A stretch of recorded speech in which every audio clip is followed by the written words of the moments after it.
ہندوستان اور پاکستان میں بہت زیادہ استعمال ہوتا ہے. تو یہ بیسیکلی ہمارے باڈی کے اندر بہت زیادہ انرجی دیتا ہے.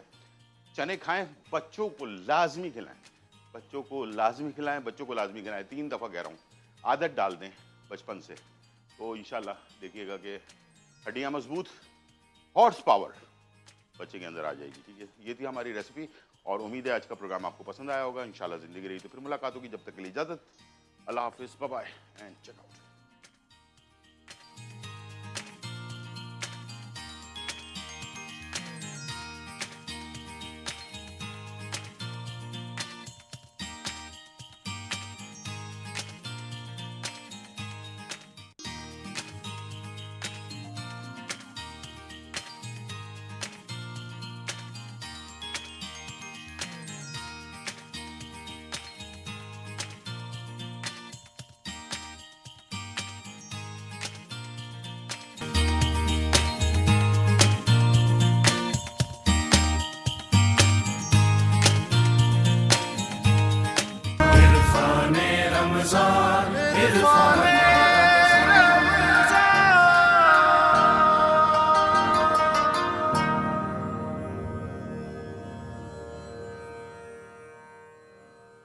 کبھی آئے حقیقت منتظر نظر آ لباس مجاز میں کہ ہزاروں سجدے تڑپ رہے ہیں میری جبین نیاز میں.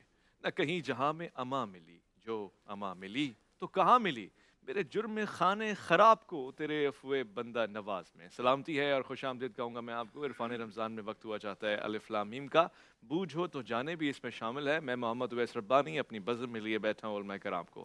آپ کو تعارف کرواؤں گا تاکہ آج کے پروگرام کا باقاعدہ آغاز ہو سکے اس کی خوبصورتی, نزاکت اور نفاست اور عمدگی کے ساتھ ساتھ. میں سب سے پہلے خوش آمدید کرنا چاہتا ہوں ہمارے ساتھ تشریف فرمائے. میں ہمیشہ کہتا ہوں کہ ان کے ہونے سے ایک فیض ہے جو ہمیں ملتا رہتا ہے اور میسر آتی ہے ہمیں معلومات. ساتھ ساتھ یہ کہ تدریس سے ان کا تعلق بہت گہرا ہے. ملک پاکستان کی خدمت فرما رہے ہیں, اتحاد اور اتفاق پہ بات کرتے ہیں. مفتی ابو بکر محی الدین صاحب کو خوش آمدید کہوں گا. السلام علیکم ورحمۃ اللہ. وعلیکم السلام ورحمۃ اللہ. ہمارے آج کے دوسرے مہمان بھی ہمارے ساتھ موجود ہیں, اور یہ خاصہ رہا الف لام میم کا یہ 10 دن کا سفر آپ کے ساتھ کتنی تیزی کے ساتھ گزرا ہے معلوم ہی نہیں ہوا. آج بھی مجھے خوشی ہے کہ ہمارے ساتھ بیٹھے ہوئے ہیں, بڑے آستانے سے آپ کا تعلق, بڑے گھرانے سے آپ کا تعلق, ہمیشہ محبت اور اتفاق اور امن کا پیغام دیتے ہیں, ساتھ ساتھ عقیدے کا بھی اظہار فرماتے ہیں, لطف آتا ہے. علامہ طیب شاہ گیلانی صاحب السلام علیکم ورحمۃ اللہ. ہمارے آج کے تیسرے مہمان, اور میں تو 2-3 دن سے ان کو مس کر رہا تھا, ان میں محبت ہی اتنی ہے کہ کوئی بھی جو ان کے ساتھ رہتا ہے ان سے دور رہ نہیں پاتا. ایک خدا نے ایک کرامت اور ایک ملکہ ان کو دیا ہے, احادیث کے اوپر ان کو عبور حاصل ہے. قرآن جب سناتے ہیں تو دل بھا لیتے ہیں اور دل کرتا ہے کہ سنتے جائے بندہ. قاری ڈاکٹر ابو انشا خلیل الرحمان جاوید صاحب السلام علیکم ورحمۃ اللہ. وعلیکم السلام ورحمۃ اللہ وبرکاتہ. میرا دل ہی نہیں کرتا کہ حالانکہ آپ ڈاکٹر ہیں اور مسترد ڈاکٹر ہیں, اب تو آپ کا پی ایچ ڈی ہے, مگر قاری کہنے میں جو مزہ ہے نا وہ ڈاکٹر کہنے میں مزہ آپ نہیں. چھوڑ دیں ڈاکٹر, کوئی حرج نہیں. آج کے ہمارے چوتھے مہمان, اور ان کو بھی مجھے یہ کہنا پڑ رہا ہے کہ جتنے دن یہ ہمارے پاس نہیں ہوتے ہمیں ان کی یاد ستاتی رہتی ہے. اتنی نفاست اور خاموشی سے گفتگو کا آغاز کرتے ہیں, مگر گفتگو کا جو معراج جو اوج ہے وہ انتہائی کمال ہوتا ہے. میں خوش آمدید کرنا چاہتا ہوں علامہ عباس وزیری کو. السلام علیکم ورحمۃ اللہ. وعلیکم السلام ورحمۃ اللہ. علماء کرام کی اجازت سے ہم چلیں گے بوجھ ہو تو جانے کی جانب. 2 شہزادے ہمارے ساتھ کھڑے ہوئے ہیں اور ناصر اور اشرف ہمارے پاس موجود ہیں. السلام علیکم. کیسے مزاج؟ وعلیکم السلام. خیریت سے ہیں, ٹھیک ٹھاک ہیں؟ جی الحمدللہ. جی آج کی شخصیت ان تک آپ نے پہنچنا ہے. آپ کے پاس 6 منٹ ہیں, 10 سوالات آپ کر سکتے ہیں. آپ کا وقت شروع ہوا چاہتا ہے, بسم اللہ. جی بوجھی گئی شخصیت صحابہ کرام میں سے ہیں؟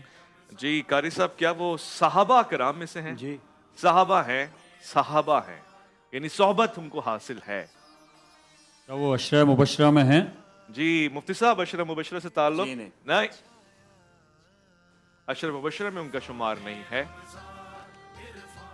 انصار ہیں؟ علامہ صاحب انصار ہیں. کیا وہ شخصیت انصاری ہیں؟ مطلب ہجرت کر کے آئے تھے؟ نہیں, یعنی ہجرت کی ہے, انصار نہیں ہے. تو پھر کون ہوئے؟ مہاجرین. بس ختم ہو گئی بات. اچھا, آج جو ہمارے پاس پارٹیسپینٹ ہیں ناصر اور اشرف بڑے قابل ہیں اور ذہین ہیں.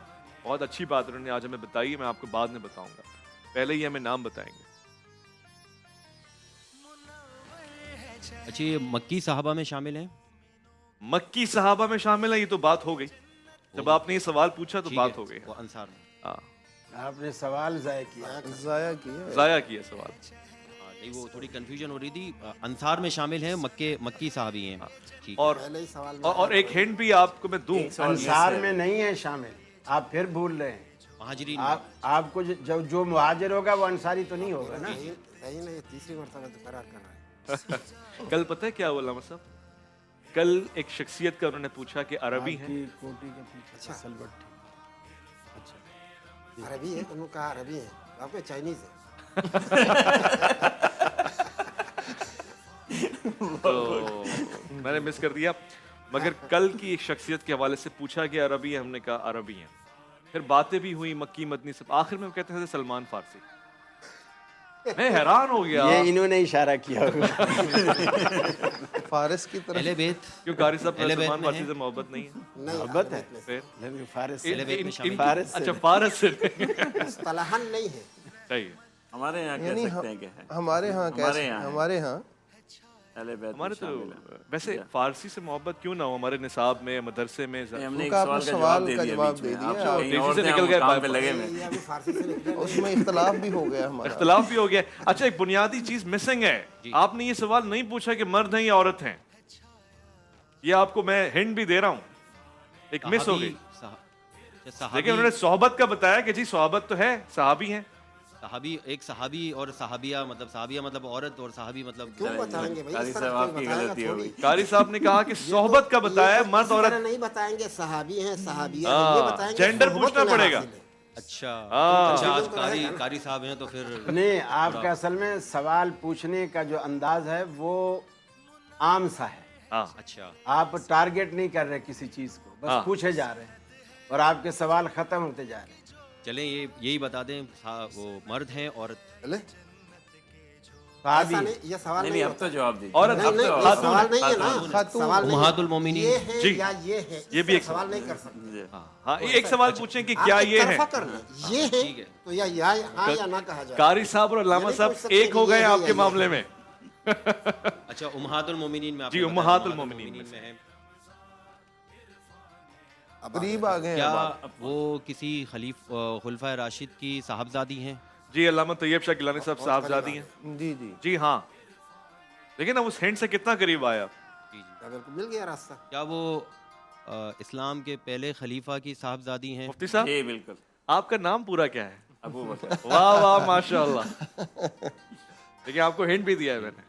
حضرت عائشہ صدیقہ رضی اللہ تعالیٰ عنہ. بالکل صحیح جواب. آپ کو آج تحفہ جاتا ہے, بلکہ بہت سارے تحائف ہیں Coast Way Builders and Developers کی جانب سے, جو گوادر سے ہیں ان کی طرف سے تحفہ آپ کے لیے, بن احسان کا تحفہ آپ کے لیے. یعنی یہاں آئیے اور تحفہ لے جائیے.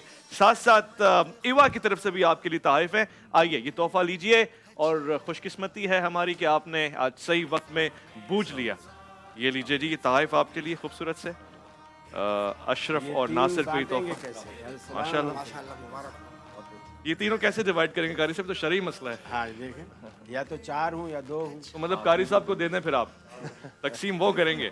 مفتی ابو بکر محی الدین صاحب کو میں کہوں گا کہ آج جن شخصیت کے حوالے سے ہمیں عرفان چاہیے وہ مفتی صاحب سے, آپ خواہش مند ہیں تو میں آپ کو بھی موقع دیتا ہوں. مفتی ابو بکر محی الدین صاحب اگر اظہار خیال فرمائیں جناب عائشہ صدیقہ رضی اللہ تعالیٰ عنہا کے حوالے سے. بسم اللہ الرحمن الرحیم. حضرت عائشہ رضی اللہ تعالی عنہا حضور صلی اللہ علیہ وسلم کی محبوب ترین زوجہ اور ہم سب کی ام المؤمنین, وہ شخصیت ہیں جن سے خواتین کے اعتبار سے بلکہ مردوں میں بھی علم کا ایک وافر حصہ ہمیں ملا ہے. شریعت کا بہت کثیر الروایت ہیں اور علم و فہم کی ایک بہت بڑا مینارہ ہیں.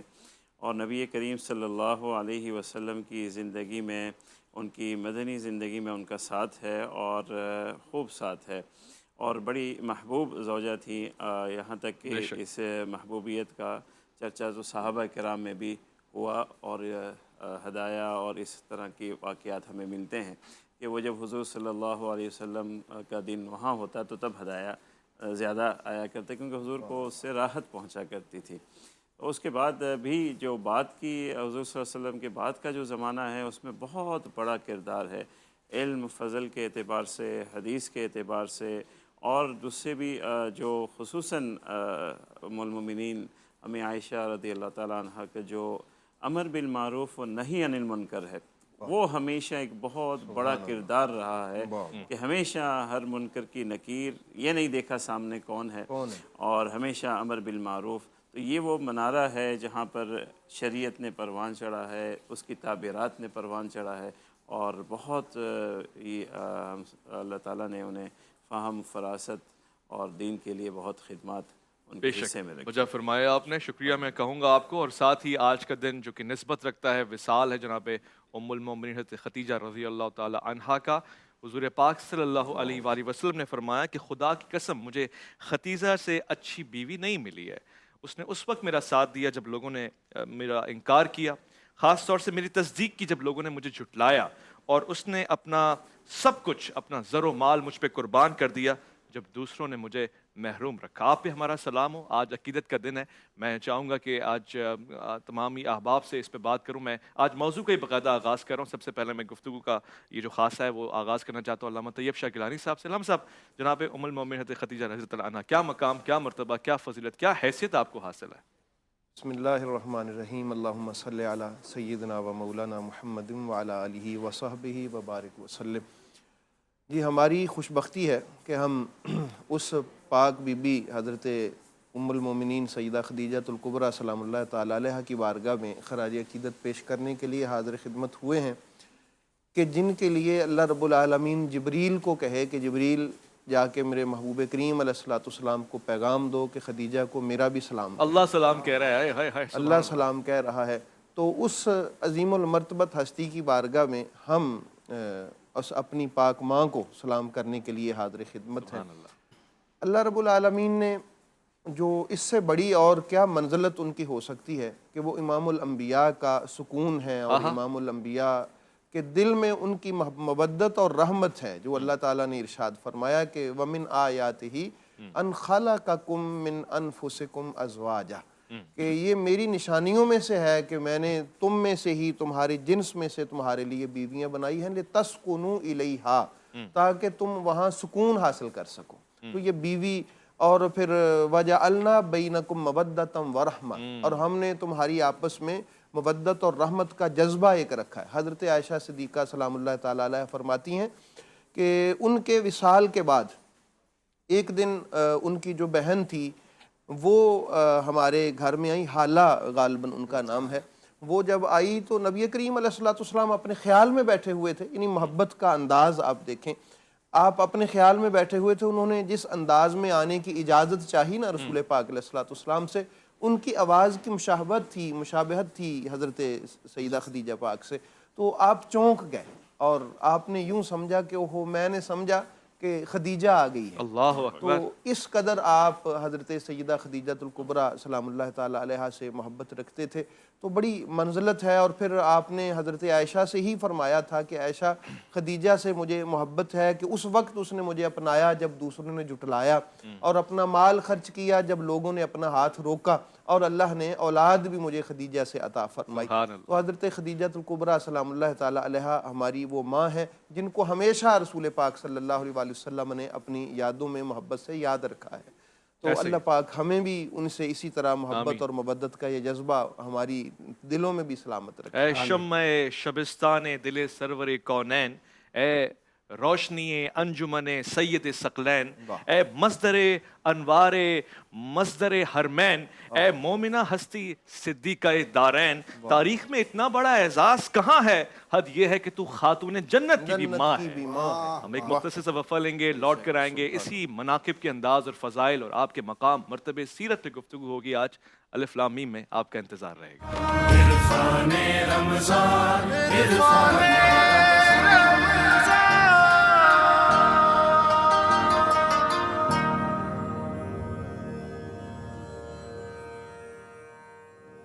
انسان ہے انسان شرافت کی بدولت، زندہ ہے شرافت بھی شریعت کی بدولت، اور قائم ہے شریعت بھی رسالت کی بدولت، پھیلی ہے رسالت تیری دولت کی بدولت. آج جس ہستی پہ ہم سلام عقیدت پیش کر رہے ہیں، کس درجہ اٹل رشتہ ایمان ان کا ہے، توحید پہ کتنا بڑا احسان ان کا ہے.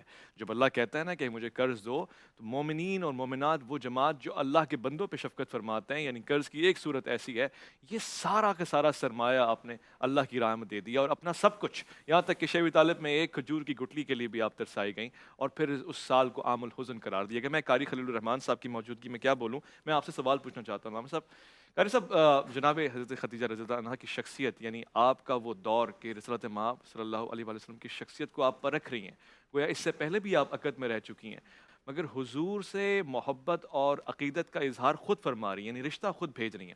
یعنی آپ سے رشتہ عورت کا نکلنا اور پھر پسند فرمانا، اور پھر اس زمانے میں نکاح ہونا جبکہ اعلان نبوت نہیں ہوا، ظاہر شریعت نہیں آئی، تو پھر کس مزاج پہ وہ نکاح ہو رہا ہے؟ پہلی بات تو یہ ہے کہ دنیا میں انسان بہت ہیں، انسانیت بہت کم ہے. واہ واہ.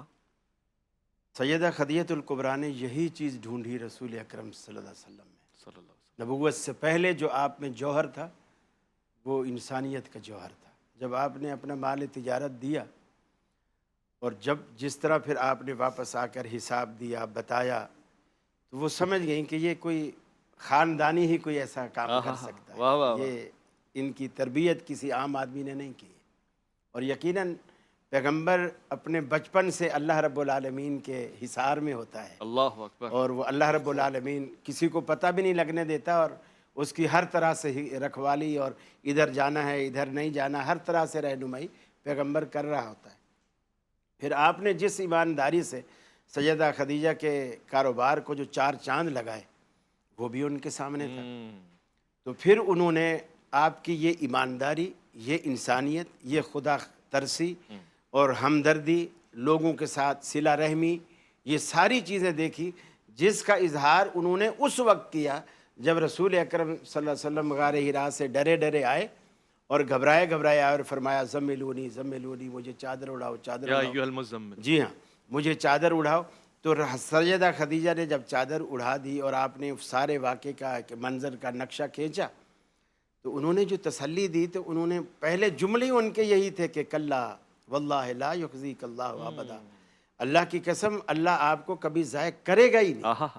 آپ تو صلہ رحمی کرتے ہیں، آپ تو غریبوں کا سہارا بنتے ہیں، آپ تو دکھیوں کے دکھ درد اٹھاتے ہیں. یعنی وہ ساری انسانیت کی خوبیاں، اخلاقیات کی وہ ساری خوبیاں سیدہ خدیجہ نے ایک ہی سانس میں ساری گن کے آپ کے اندر جمع کر. سبحان اللہ، سبحان کہ جو اتنی خوبیوں کا مالک ہو، اللہ تعالیٰ اس کو ضائع کرے گا، یہ ممکن ہی نہیں ہے. اور پھر رسول اکرم صلی اللہ علیہ وسلم، یہ وہ جوہر تھا جو سید عائشہ صدیقہ خدیجہ الکبریٰ رضی اللہ تعالیٰ عنہ کو جس نے نکاح پر آمادہ کیا. لیکن محبت بھی رسول اللہ علیہ وسلم نے ویسی کی، جہاں انہوں نے بات روکی تھی، میں اس سے آگے تھوڑی بات چلانا چاہوں گا. وہ یہ کہ خود اس موقع پر جب اللہ کے رسول چونکے نا کہ مجھے تو خدیجہ کی آواز لگتی ہے، سیدہ عائشہ ایک سوکن ہونے کے ناطے بھی، اور دوسرا جب کوئی شخص کسی کو ٹوٹ کے چاہتا ہے نا، وہ محبت میں شراکت پسند نہیں کرتا. کیا بات ہے. تو سیدہ عائشہ نے جب یہ دیکھا کہ میرا محبوب میرے ہوتے ہوئے کسی اور کو چاہ رہا ہے، اور وہ بھی اس کو چاہ رہا ہے جو ابھی دنیا میں نہیں ہے، تو بول پڑی، کہنے لگے یا رسول اللہ صلی اللہ علیہ وسلم، آپ کو کوئی بیویوں کی کمی تو نہیں ہے؟ اللہ تعالیٰ نے اتنی، یعنی اپنی طرف اشارہ کر کے آپ کو، وہ ایک بڑی عمر کی تھی، اللہ نے آپ کو جوان بیوی دی ہے، اور ہم ہر طرح سے آپ کا خیال رکھتے ہیں، اور آپ ایسی بیوی کو ابھی بھی یاد رکھتے ہیں جو اس دنیا میں نہیں ہے. نبی رحمت صلی اللہ علیہ وسلم نے فرمایا عائشہ مجھے خدیجہ کے بارے میں تکلیف نہ دو. اللہ اکبر. اس کی محبت مجھے پلا دی گئی. یہ محبت ہے جو کسی کی غائبانہ بھی محبت پلا دی گئی. اور یہی جملہ پھر انشاءاللہ جب کبھی سیدہ صدیقہ کی بات آئے گی تو میں اس کو اللہ کے رسول نے ریورس بھی سالن والی بات بھی بتا رہی ہے. مگر دیکھیں جب کوئی ذبیحہ آ رہا ہے، کوئی قربانی ہو رہی ہے، وہ قصہ خاص طور سے نکال کے آپ کی سہیلیوں کو بھجوایا جا رہا ہے، یہ کیا مرتبہ ہے؟ سوال کا یہ بھی حصہ ہے نا کہ جب اس وقت شریعت اسلامی نہیں تھی، یعنی کوئی اظہار نہیں تھا، تو پھر نکاح کس صورت میں ہوا، کس زاویے پہ ہوا، کس نے پڑھایا؟ نہیں، نکاح اصل اسلام بھی اسی کو نکاح مانتا ہے کہ جب ولی کی اجازت سے دونوں عاقل اور بالغ ایجاب و قبول کریں گواہوں کی موجودگی میں، وہ نکاح ہو جاتا ہے. باقی ہم جو خطبہ پڑھتے ہیں، کچھ دعائیں کرتے ہیں، یہ ہم تبرکاً ایسا کرتے ہیں کہ چلو نیک مجلس میں خطبہ پڑھا جائے گا، درود پڑھا جائے گا تو مجلس بابرکت ہو جائے گی. اور اس یہی وجہ ہے کہ جب جو لوگ مسلمان ہوئے نبی کریم صلی اللہ علیہ وسلم کی بعثت کے بعد اور وہ میاں بیوی تھے تو اللہ کے رسول نے ان کو نہیں کہا کہ اپنے نکاح دوبارہ کرواؤ. جی ایسے ہی ہے. یعنی ان کے پچھلے نکاح ہی برقرار رکھے اس لیے کہ نکاح میں جو چیز شرط ہے وہ ان کی پوری تھی. مگر یہ تو خود رسالت مآب کا نکاح ہے نا، وہ جو شریعت لانے والا ہے اس کا نکاح ہے نا. ہاں لیکن اس وقت ابھی شریعت نہیں لائے. مگر اس کا طیب و طاہر ہے. البتہ آپ کے چچا ابو طالب نے اچھا نکاح پڑھایا، ابو طالب نے نکاح پڑھایا اور نکاح میں آپ کی تعریف کی اور یہ تک تعریف کی کہ میرے بھتیجے جیسا کوئی بھتیجا کسی کے پاس ہے تو لاؤ، واہ واہ، ان جواہر جیسے کسی کے پاس جواہر ہیں تو کوئی لاؤ. سبحان یعنی وہ تعریفیں کی کہ جس کا رسول اللہ صلی اللہ علیہ وسلم استحقاق رکھتے آئے تھے. ہائے ہائے. یہ نہیں کہ حقیقت سے ہٹ کر کوئی مبالغہ آرائی کی، حقیقت پر مبنی، حقیقت پر مبنی گفتگو آئے ہائے کی. سبحان اللہ. اور اللہ کی بھی تعریف ہو رہی ہے. جی بالکل. اور تو ادراک ہے. اس لیے کہ عرب اللہ رب العالمین کا تصور موجود تھا. صحیح. اس جیسے آپ صلی اللہ علیہ وسلم کے والد گرامی کا نام عبداللہ، آخر یہ دیکھ کر رکھا کہ اس زمانے میں اللہ کا ایک تصور موجود ہے مگر توحید کے ساتھ. بالکل خاندان نبوت ویسے بھی یہ جو دین ابراہیمی تو مگر شرکت یعنی مشرکانہ مزاج تو نہیں پایا جا رہا نا ان کلمات میں، تو موحد پسند ہو گئے. بھائی کمال. جیسے قرآن نے خود سوال کیا کہ اگر تم ان سے پوچھو انتم تزرعونہ ام نحن زارعون، یہ کھیتی باڑی بیج جو تم زمین میں گم کراتے ہو اس کو ہم اگاتے ہیں یا تم اگاتے ہو، تو اللہ نے قرآن میں کہا یہ کہیں گے کہ اللہ کرتا ہے. بالکل. ویسے بھی عرب کی آپ تاریخ پڑھیں گے نا تو ہر قبیلے کے آپ کو بت ملیں گے. بنو ہاشم کا کوئی بت نظر نہیں، بت نہیں تھا کوئی. یعنی تو موحد ہوئے نا یہ تو. جی وہ حضرت ہاشم، حضرت عبد المطلب یہ اسی سلسلے میں تھے جو امتم مسلمۃ لک، جو ابراہیم علیہ السلام کی دعا تھی. بھائی ماشاءاللہ. میں علامہ عباس وزیری صاحب سے اس سوال کو بڑھاتا ہوں، تسلسل ملے گا. وہ کیا صلاحیتیں تھیں جو جناب ام المومنین نے دیکھیں، سنی، سمجھیں، پرکھیں اور رشتہ بھجوا دیا؟ اور اس سے کیا بھروسہ ملتا ہے کہ حضور صلی اللہ علیہ وسلم کو دیکھنے والی آنکھ، سہارا دینے والا ہاتھ اور تعاون کرنے والا وہ مزاج جناب خدیجہ کے پاس ہے؟ بسم اللہ الرحمن الرحیم. رب اشرح لی صدری ویسر لی امری واحلل عقدۃ من لسانی یفقہوا قولی. حضرت خدیجہ سلام اللہ علیہا کو کئی جہت سے ان کی فضیلت، ان کی عظمت نمایاں ہوتے. تو حضرت پیغمبر اکرم صلی اللہ علیہ وآلہ وسلم کی زوجہ ہیں. بلا شک و شبہ پیغمبر کی زوجیت میں ہونا خود ایک اعزاز کی بات ہے، اسے نظر انداز نہیں کیا جا سکتا ہے. دوسری بات یہ ہے کہ میں پچھلے سال حضرت عائشہ کے روز میں بھی یہ جملہ عرض کر چکا ہوں کہ دوسری بات یہ ہے کہ قرآن نے زوجات پیغمبر کو، البتہ قرآن کی تعبیر کے مطابق ازواج، جی زوجات نہیں، وہاں ازواج ہے، زوجات پیغمبر کو امہاتکم کہا ہے. اگرچہ کہ وہ ام حقیقی نہیں ہے، اس لیے کہ وہ ہمارے نامحرم ہیں. ام حقیقی نامحرم نہیں ہوتی ہیں، لیکن ان کا اعزاز، ان کا احترام مرتبہ ویسے ہونا چاہیے جیسے ایک انسان اپنی ماں کا احترام کرتا. سبحان اللہ. یہ حضرت خدیجہ کو بھی حاصل ہے. اچھا، بس ان چیزوں کو مد نظر رکھنے کے بعد حضرت خدیجہ کی خصوصی ذاتی خصوصیات کی طرف جب ہم آتے ہیں تو ان میں زمان جاہلیت میں بھی ان میں کچھ کمالات پائے جاتے تھے. زمان پیغمبر میں تو تھے ہی. بعض کی طرف آپ نے اشارہ کیا گیلانی صاحب نے بہت خوبصورتی کے ساتھ. زمان جاہلیت میں آپ اتنی پاکیزہ تھیں، پاک دامن تھیں کہ آپ کا لقب طاہرہ تھا. اللہ اکبر. آپ کو طاہرہ کہا کرتا تھا. حالانکہ وہ زمانہ ایسا تھا کہ وہاں پر پاک دامنی کو برقرار رکھنا کافی حد تک مشکل تھا زمانہ جاہلیت میں. اس زمانے میں وہ پاکیزہ تھی. اور اصح روایات کے مطابق آپ کی جوہر شناس نگاہ نے اپنے لیے کفو حضرت رسول اللہ کو سمجھا. سبحان اللہ. اور ہمارے پاس جو روایات ہیں اور متعدد روایات ہیں کہ آپ نے اس سے پہلے کوئی شادی نہیں کی تھی. اچھا. ہاں، کچھ ایسی روایات بھی ہیں برادران اہل سنت میں کہ ان کی 2 شادیاں ہوئی تھیں، وہ والی روایات بھی ہیں. لیکن ہمارے پاس جو روایات ہیں ان میں آپ نے شادی نہیں کی تھی. اچھا. اور اس لیے کہ وہ کسی کو اپنا ہمکفو ہی نہیں سمجھتی تھی. جتنے رشتے آتے تھے وہ بڑے بڑے قبائل کے سردار ان کے پاس آئے، انہوں نے رد کر دیا، کسی کے ساتھ شادی نہیں کی.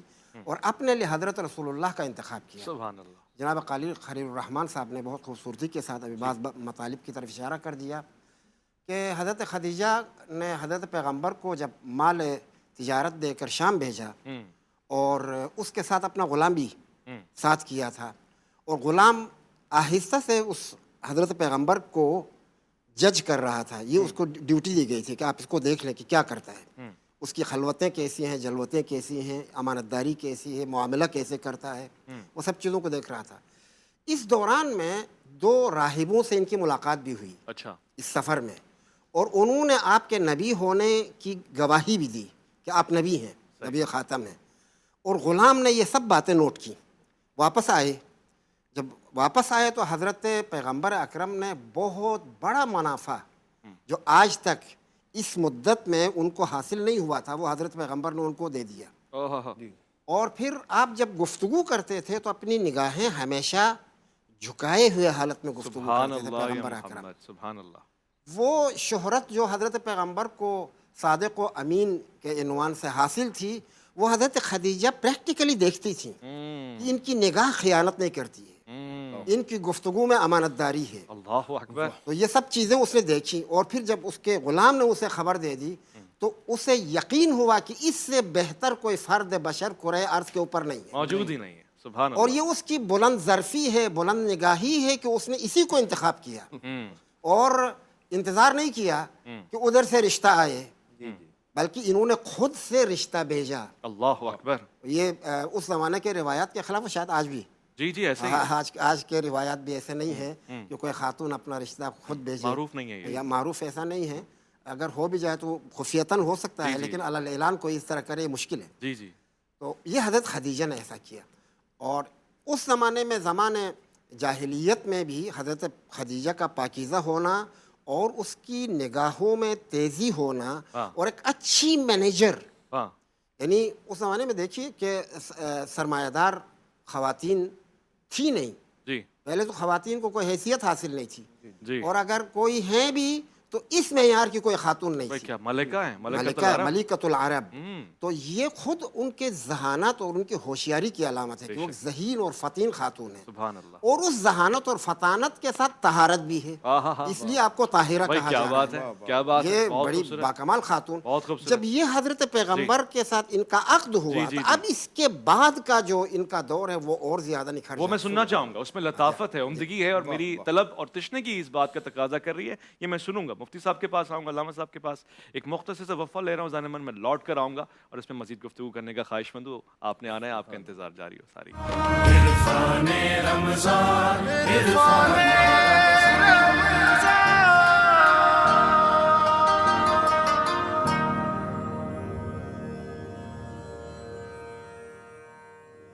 ازائمن خوش آمدید. میں اس وقت یہاں پہ آلریڈی ایک گفتگو جاری ہے اور اس میں لطافت کا اضافہ ہوگا جب ہم آج کے موضوع پہ آ جائیں گے. ویسے قاری خلیل الرحمان صاحب جب ہوتے ہیں تو یہاں کا سما ہی اور ہوتا ہے، اور یہاں پہ محبت اور مودت اور الفت لبوں پہ آئی ہوئی ہوتی ہے. یہ ربانی صاحب کی محبت ہے جی، ہم تو کچھ بھی نہیں. تو گفتگو جو چل رہی تھی، میں نے قاری صاحب سے بھی سوال پوچھا، علامہ صاحب سے مختلف انداز سے سوال پوچھا، علامہ طیب شاہ گیلانی صاحب سے سوال پوچھوں گا. اپنے سمجھنے کے لیے پوچھ رہا ہوں. ظاہر ہے ایک چیز اتنی حد تک تو میں سمجھ چکا ہوں کہ یہ اس زمانے کا مزاج تھا. شریعت محمدی نہ صحیح مگر شریعت ابراہیمی تھی، اور اس کی بدولت جو قبائل مشرک تھے وہ ظاہر کہیں نہ کہیں اللہ کا ذکر کرتے تھے مگر شریک کرتے تھے. خاص طور سے بنی ہاشم تو ظاہر یہ طے ہو گیا کہ وہاں شرک کا کانسیپٹ اس حد تک نہیں تھا، بلکہ ابراہیم علیہ السلام کے دین کو وہ کنٹینیو کیے ہوئے تھے. تو اعلان نبوت سے قبل جو آپ کا نکاح ہوا اس وقت شریعت محمدی تھی، یہ بات واضح ہو گئی ہے. مگر یہ نکاح جس انداز سے پڑھایا گیا، اور اس کے بعد پھر جناب ختیجہ کا اس سے پہلے کوئی نکاح معلوم آتا ہے، ہمارے ذہن میں آتا ہے، اور پھر اس نکاح کے نکاح خواں کو یہ معیار اور مقام حاصل ہے کہ آپ نے تبریک کی، آپ نے کلمات پڑھے، اور اس کے بعد نسل بھی کتنی پیاری آپ سے سن کی پیدا. بسم اللہ الرحمن الرحیم. شریعت محمدی والی بات نہیں ہوئی. قاری صاحب نے جس طرح وضاحت کیا، ابھی چونکہ نبوت کا اعلان ہی نہیں تھا، جی تو اس لیے وہ جو نکاح پہ ہم کہیں کہ وہ شریعت محمدی کے مطابق تھا، یہ الفاظ ہم استعمال نہیں کرتے، کیونکہ شریعت تو تب سے ہے جب اعلان نبوت ہوا. صحیح. باقی رہا نکاح کا معاملہ، وہ بھی کچھ وضاحت ہوئی کہ نکاح میں جو ضروریات ہے وہ ایجاب و قبول ہے، گواہوں کی موجودگی میں وہ ہوا.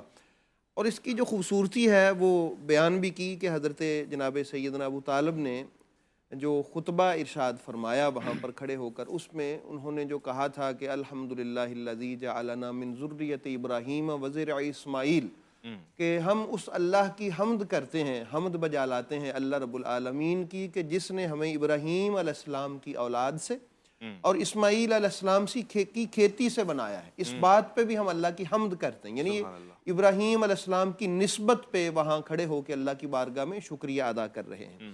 اور پھر ایک اور یہ تو خطبے کا تسلسل ہے، ایک اور روایت ہے، چونکہ یہ تاریخ کی کتب میں یہ مختلف الفاظ کے ساتھ جملے جو ہیں یہ موجود ہیں، بڑے خوبصورت جملے، پاکیزگی ہے جناب سیدہ عائشہ خدیجہ سلام اللہ تعالی علیہا کے حوالہ سے، وہ بھی میری نظر سے گزرے، کہ انہوں نے کہا کہ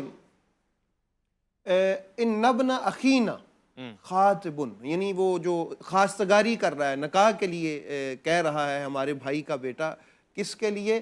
کریمتکم، یہ جو تمہارے قبیلے کی کریم بیٹی ہے نا اس کے لیے۔ اور کون سی کریم ہے؟ المعروفۃ بالسخاء والعفہ، کیا خوبصورت الفاظ ہیں کہ جو سخاوت میں اور پاکیزگی میں اپنی مثال آپ ہے، جو معروف ہے اس زمانے میں۔ وَهِيَ فَتَاتُكُمْ الْمَوْصُوفَةُ الْمَذْكُورَةُ، اور یہ جو پاک بی بی ہے یہ ایسے اس زمانے میں اس کی صفت یہ ہے، ان صفات سے متصف ہے، فضلها الشامخ، کہ جس کا فضیلت مآب ہونا معروف ہے اور عظیم فضیلت رکھتی ہیں یہ اپنے آپ میں۔ تو ان الفاظ کے ساتھ حضرت سیدنا ابو طالب علیہ السلام نے بڑی محبت کے ساتھ آپ کا خطبہ نکاح جو ہے ارشاد فرمایا۔ اور یقیناً جس طرح وزیر صاحب کہہ رہے تھے کہ یہ وہ دور تھا کہ پاکیزگی اور طہارت کو قائم رکھ سکنا اس دور میں شاید بڑا مشکل تھا۔ اس دور میں بھی اگر کوئی طاہرہ کے لقب سے ملقب ہے تو وہ حضرت سیدہ خدیجہ تھیں۔ اور پھر اللہ پاک نے کیا انتظام فرمایا، میں دوستوں سے کہا کرتا ہوں کہ نگاہ قدرت نے اس مشن کو کی کمپلیکیشن کے لیے، اس کو کمپلیٹ کرنے کے لیے زمین پر جب نگاہ دوڑائی کہ میرے نبی پاک علیہ السلام کو میں نے ایک مشن دیا ہے، هو الذی ارسل رسولہ بالہدی ودین الحق لیظہرہ علی الدین کلہ ولو کریہ المشرکون کے الفاظ۔ مشرکین اگر اس کو ناپسند بھی کریں پھر بھی تکمیل تو ہوگی اس کی۔ اب کوئی بھی مشن ہے وہ کسی اکیلے شخص سے تکمیل تو نہیں ہوتا۔ نبی رحمت علیہ السلام کے اس مشن کی تکمیل کے لیے اللہ نے نگاہ انتخاب جب دیکھا تو اس نگاہ میں دو ہستیاں جن کو اول اللہ نے جو مصداق ٹھہری، وہ ایک حضرت ابو طالب اور ایک حضرت سیدہ خدیجہ ہے، جو دل و جان سے اپنے، اور بلکہ کسی نے کہا بھی تھا ایک مال کی اثار کو دیکھ کے کہ اتنا مال خرچ کر دیا، آپ نے فرمایا تھا فمل مالو الا مثلا کل ازفار۔ یہ شخصیت جو ہے یہ بہت بڑی ہیں، یہ میرا مال و متاع تو ایسے ہے سارا بھی خرچ ہو جائے جس طرح ناخن کا ایک تراشا ہوتا ہے۔ کیا بات ہے جی، کیا بات ہے، اچھا یہ کمال بات ہے۔ آپ بھی کوئی نیک کام کرتے ہیں تو آپ دیکھتے ہیں جی آمدنی جہاں سے آ رہی ہے، چندہ جہاں سے آ رہا ہے وہ مناسب ذرائع ہیں، کوئی حرام کا مال تو نہیں ہے، یعنی کام اگر طیب و طاہر ہو تو آمدنی بھی بہترین ہونی چاہیے۔ جناب رسول خدا دین کی خدمت کے لیے جہاں سے مال لے رہے ہیں وہ طاہرہ کا مال ہے۔ بالکل کیا کمال بات کی آپ نے۔ مفتی ابوبکر محی الدین صاحب تشریف فرمائے۔ مفتی صاحب یہ بھی ایک دور ہے رسالت مآب صلی اللہ علیہ وسلم نے جو آپ کے ساتھ زندگی گزاری، اور پھر آپ کے بعد کی زندگی، وہ کتنا گراں دور گزرا ہوگا جب رسالت مآب صلی اللہ علیہ وآلہ وسلم اس گھاٹی میں ملکۃ العرب کے ساتھ زندگی گزار ہے۔ حضرت ابو طالب کا بھی وصال ہو گیا، جناب خدیجہ کا بھی وصال ہو گیا، کتنی اذیت والی بات گزری ہے۔ بالکل جس طرح ابھی علامہ صاحب نے ذکر کیا کہ مکی زندگی میں جو کہ اصل مصائب اور مشکلات اور حزن والا زمانہ تھا، جی اس زمانے میں اللہ تبارک و تعالیٰ نے ابتداً دو تسلی کے منارے حضور صلی اللہ علیہ وسلم کو عطا فرمائے تھے، اور جب یہ دونوں ستارے نہیں رہے تو پھر عام الحزن ہوا تھا کہ اب تو پورا سال ہی غم کا سال، اور وہ جو تکلیف ہے اور پھر اس کی مداوع جو ہے وہ معراج ہے آگے چل کر کے۔ لیکن بہرحال یہ ایک بہت ہی اللہ تبارک و تعالیٰ کی طرف سے انعام تھا نبی کریم صلی اللہ علیہ وسلم کے لیے کہ ایسی زوجہ کریمہ کہ جنہوں نے نہ صرف گھر میں بھی تعاون کیا، ان کے مال نے گھر سے باہر بھی تعاون کیا، اور پھر ان کی تسلی اور ان کا فہم فراست، اور حضور صلی اللہ علیہ وسلم کے لیے وہ ان کا مستقل ایک تسلی کا مقام تھا۔ اس موقع پہ میں جیسے ہمیشہ کوشش کرتا ہوں کہ یہ وہ شخصیات ہیں کہ جن شخصیات سے ہماری آج کی نوجوان نسل کو کچھ حصہ ملنا چاہیے. تو میں اس حوالے سے ذکر کرنا چاہوں گا، جیسا کہ بھی یہاں ہمارے بزرگوں نے ذکر بھی کیا، کہ سب سے پہلے تو دیکھیے حضرت خدیجۃ الکبریٰ رضی اللہ تعالیٰ عنہ نے اپنی نکاح کے لیے، زندگی کا ہم سفر بنانے کے لیے کن چیزوں کو اہمیت دی ہے. آج کیا ہماری بچیاں ان چیزوں کو کوئی خاطر میں لاتی ہیں یا نہیں لاتی؟ کیا گہری بات کی. یہ بہت ہی آج کل کے زمانے کی ضرورت کی چیز ہے کہ جب آپ ساری اہم زندگی... بات ہے مصعب، میرا دل نہیں کر رہا کہ میں اس میں دخل در معقولات کروں، مگر ایک وقفہ لیتے ہیں، لوٹ کر آئیں گے تو اس کو پھر آپ تسلسل کے ساتھ بیان فرمائیے گا. واقعاً مفتی صاحب نے صحیح فرمایا، ہمارا مزاج اور ہمارا معیار ہی بدل گیا. آج ہماری بیٹیاں بہنیں جو چاہ رہی ہیں جناب ختیجہ اس سے برعکس کچھ چاہتی ہیں، اور ان کی نگاہ میں کچھ اور ہی ہے، اور وہی معیار ہونا چاہیے اگر آپ فلاح چاہتے ہیں، اپنے گھر کی بہبود چاہتے ہیں. لوٹ کر آئیں گے، ایک مختصر وقفہ الافلامی میں آپ کا انتظار ہے.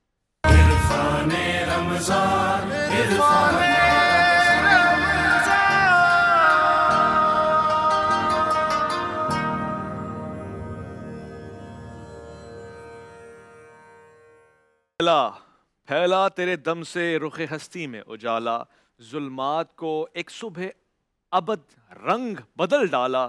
دنیا سے تیری سوچ کا انداز نرالا، بچوں کی طرح گود میں اسلام کو پالا. یہ کم تو نہیں ہے تیری بیٹی نے جو کیا ہے، دم توڑتے اسلام کو شبیر دیا ہے. مفتی ابوبکر محی الدین صاحب جو گفتگو فرما رہے تھے وہ سننے سے تعلق رکھتی ہے. آپ وہ پوائنٹس بتا رہے تھے، معیارات، کہ کس طرح آج کے معاشرے میں عورت جب انتخاب کرتی ہے تو کیا چیز دیکھتی ہے. جناب خدیجہ الکبریٰ نے جو خطاب انتخاب فرمایا تو کیا چیز دیکھی؟ بالکل میں اپنی بہنوں کے لیے اور بیٹیوں کے لیے عرض کر رہا تھا کہ ہمیں ازواج نبی صلی اللہ علیہ وسلم اور امہات المومنین کی زندگیوں سے اپنے لیے تعلیمات لینی چاہیے، خصوصاً حضرت خدیجۃ الکبریٰ کے ان کا مقام دیکھیے کہ وہ جیسا کہ کہا کہ ملکہ عصر ہیں، مالدار ہیں، بہت اعلیٰ عمدہ ترین خاندان سے ہیں، اور پھر اس ماحول کو دیکھیں کہ وہ زمانہ جاہلیت کا ماحول ہے. وہاں فخر کیا ہے، تفاخر کیا ہے، لوگ کس کس باتوں کو اہمیت دیتے ہیں، اور نکاح کے لیے کیا حسب، کیا نسب، کیا چیزیں دیکھی جاتی ہیں.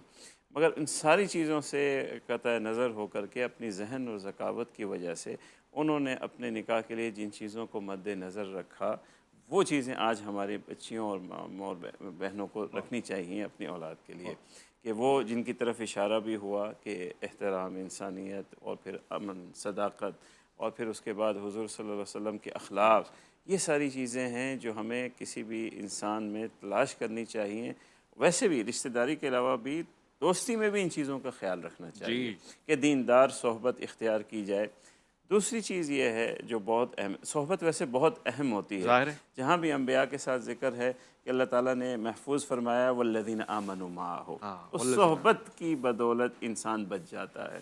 تو آج بھی اگر آپ کی صحبت اچھی ہوگی تو آپ کا دین بھی محفوظ، آخرت بھی محفوظ ہوگی. کیا بات ہے. اس صحبت ہی ہے جو انسان کو پریشان کر دیتی ہے. بری صحبت تو بری طرف لے جائے گی، نیک صحبت نیکی کی طرف لے جائے گی. اور پھر مال تو اللہ تعالیٰ کی تقسیم ہے، آج نہیں ہے تو کل آ جائے گا، ہے تو چلا جائے گا، وہ کوئی چیز اہم نہیں رکھتی. دوسری چیز علامہ صاحب نے بھی اس کی طرف مجھے متوجہ کیا کہ دیکھیے کہ حضرت خدیجہ رضی اللہ تعالیٰ عنہ کہ زندگی کے مختلف ادوار آئے حضور صلی اللہ علیہ وسلم کے ساتھ. شروعات ان کی ہوئی کہ وہ بہت مالدار ہیں، پھر وہ سارا مال خود سے دین کی راہ میں خرچ کر دیا. دوسری چیز یہ ہے کہ آپ کے گھر سے اگر دین کے لیے، حق کے لیے کوئی خرچ ہو رہا ہے کہ آپ کا دل تنگ نہیں ہونا چاہیے. سبحان اللہ. اپنے گھر والوں کو آپ کو بڑھاوا دینا چاہیے کہ یہ پیسے دین پر خرچ ہونے چاہیے، اور منکرات سے پیسوں کو روکنا چاہیے. یہ ایک گھر کی خاتون کی ذمہ داریوں میں سے ہے اور ان کی تعلیمات میں سے ہے. جی بالکل. پھر تیسری بات یہ ہے کہ حالات گھر کے ایک جیسے نہیں رہتے، مشکلات بھی آتی ہیں، پریشانیاں بھی آتی ہیں، بدلتے رہتے ہیں. ان بدلتے ایام میں ہمیشہ اپنے گھر والوں کے ساتھ ایک ستون کی طرح، ایک مضبوط گھر کے ستون کی طرح کھڑا رہنا چاہیے. حضرت خدیجۃ الکبریٰ کا وہ زمانہ جب حضور صلی اللہ علیہ وسلم پر وہ وقت آیا کہ وہ وہاں ہیں، معصور ہیں، تو وہ کیسا تکلیف والا اور اسرت والا زمانہ تھا. وہ وقت گزار دیا اور کوشش کرتی رہی کہ حضور صلی اللہ علیہ وسلم کو راحت ان سے پہنچے. کوئی ایسا مطالبہ نہیں کیا کہ حضور کی تکلیف کو بڑھا دے کہ میں مالدار تھی، میں ایسی زندگی گزارا کرتی تھی. وہاں بھی یہ کوشش کر رہی ہیں کہ اپنے اثر و رسوخ سے، اپنے عمل سے وجہ فرمایا حضور کو راحت حضور کو راحت پہنچائیے، اور ان ہر چیزوں انداز کو سے ہم اپنی زندگی میں لے آئیں تو ہمارے گھر جو ہیں وہ جنت بن ہمارے گھر ویسے جنت وہ بن جائے۔ بات بھول گئے ہیں شیخ، آپ وہ پوائنٹ نہیں فرمائیے، لا سکے کہ فرمائیے۔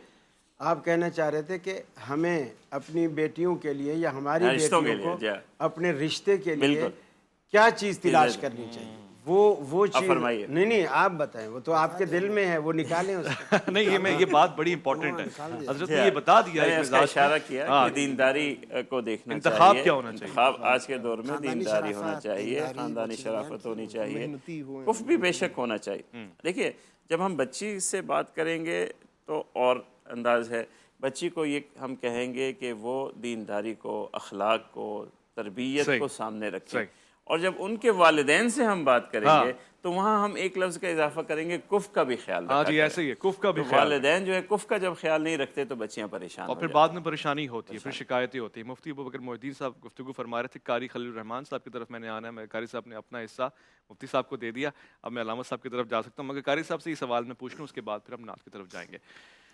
وَوَجَدَكَ ضَالًّا فَهَدَىٰ وَوَجَدَكَ عَائِلًا فَأَغْنَىٰ، یہ تفسیر کس طرف اشارہ کرتی ہے؟ کیوں، کس مزاج میں آپ کو تنگ دستی تھی تو غنی کر دیا، کس نے کر دیا؟ جو پہلی آیت ہے اس میں تو یہ ہے کہ اللہ رب العالمین نے آپ کو اپنی محبت میں سرگرداں پایا، بس آپ کو راہ دکھا دی کہ وہ محبت کا محور اور مرکز یہ ہے۔ اور دوسرا یہ کہ جو دوسری آیت ہے کہ ہم نے آپ کو تنگ دست پایا پھر ہم نے آپ کو غنی کر دیا، یہ اشارہ سیدہ عائشہ خدیجۃ الکبریٰ رضی اللہ تعالی عنہا کا رسول اکرم صلی اللہ علیہ وسلم کے ساتھ یہی بات ہے نا، ملا، یعنی یہ آپ کی فضیلت میں ہے نا، سبحان اللہ، فضیلت میں ہے ان کے مال کو کہ گویا آپ کو جو غنا ملا اس کا سبب خدیجۃ الکبریٰ ہے، یعنی اس بات کو اللہ نے تسلیم کیا، سبحان اللہ، سبحان کہ ہم نے جو آپ کو غنا دیا اس کا سبب ہم نے خدیجہ کو بنایا۔ تو جب اللہ رب العالمین بھی اس بات کو مانتا اور کہتا اور فخر سے اپنے قرآن میں بیان کرتا ہے تو ہمیں بھی اسے کرنا چاہیے اور سننا چاہیے۔ علامہ صاحب سورہ تحریم میں ایک طرف اشارہ دے رہا ہے جب وہ کہہ رہا ہے نبی کی بیویوں لستن، پھر یہ بھی ایک فضیلت ہے نا کہ جناب خدیجہ کا جو معیار و مقام ہے اس کو فالو کرنا بڑا ضروری ہے، یعنی یہ بیان کر دیا کہ اگر تم اس کو نہیں فالو کرو گے تو دیگر عورتیں موجود ہیں، تو اس سے یہ واضح بھی ہوتا ہے کہ جناب خدیجہ کا مقام اور مرتبہ بہترین اور بے نظیر ہے۔ بسم اللہ الرحمن الرحیم۔ ہاں اس میں کوئی شک نہیں ہے، آپ نے ابھی غالباً سورہ تکویر کی آیت کی طرف اشارہ کر دیا۔ میں نے سورہ تحریم کی طرف اشارہ کیا، نہیں اس سے پہلے تو میں نے جی سورہ ضحیٰ کی طرف، الم یجدک یتیما فآویٰ جی، ووجدک ضالا فہدیٰ ووجدک عائلا فاغنیٰ، دو خصوصیتیں، ایک تو یتیمی کے حالت میں پناہ ملنا اور دوسری فقر میں اور تنگ دستی میں بے نیازی کا ملنا۔ اس میں کوئی شک نہیں ہے کہ مسبب الاسباب تو خود خدا ہے، یعنی یہ سب اس کی مشیت سے ہوتے ہیں، خدا کی مشیت سے، لیکن یہ اس کی مرضی ہے کہ کس کو ذریعہ قرار دے، کون کس کو یہ شرف حاصل ہوتا ہے کہ کسی کے لیے وہ سبب بنے۔ مثلا زمین جب مردہ ہوتی ہے تو اسے زندگی بخشنا خدا کا کام ہے، سبحان اللہ، حیات خدا دے دیتا وہی دیتا ہے، لیکن زمین مردہ کو زندہ کرنے کے لیے جو وسیلہ ہے وہ پانی ہے، یہ اس نے ایسا بنا دیا، اس کے بنائے ہوئے نظام میں ایسا ہے، تو اسے حیات ملے گی اس راستے سے، اس طرح سے۔ پانی ہے کہیں پر اور وہ آپ کے گھر تک آئے گا، جب تک وہ پائپ لائن نہ بچھے وہ پانی آپ کے گھر تک نہیں آئے گا، تو وہ پائپ لائن وہ وسیلہ ہے کہ جس کے ذریعے سے پانی آپ کے گھر تک پہنچتا ہے۔ تو یتیمی کی حالت میں پناہ خدا دیتا ہے، لیکن خدا اس ظہور کی شکل میں دے دیتا ہے، حضرت ابو طالب کی شکل میں، سبحان اللہ، اور تنگ دستی کو خدا برطرف کر دیتا ہے، لیکن اس برطرف کرنے کے لیے جو وسیلہ اور ذریعہ قرار پایا ہے وہ حضرت خدیجہ ہے، سبحان اللہ، اور حضرت خدیجہ کو کیا مقام ملا ہے، یہ ایک۔ دوسری چیز جو آپ نے اشارہ کر دیا، حضرت خدیجہ واحد زوجہ ہے جس کی کوئی تنقیص قرآن میں نہیں ہے، کوئی کمی کوئی عیب بیان نہیں ہوا ہے۔ قرآن مجید میں تمام پیغمبر اکرم کی تمام زوجات لائق احترام ہیں، اس میں کوئی شک و شبہ نہیں ہے، اور سب کے سب محترم ہیں، لیکن کہیں کہیں پر ان کے ذاتی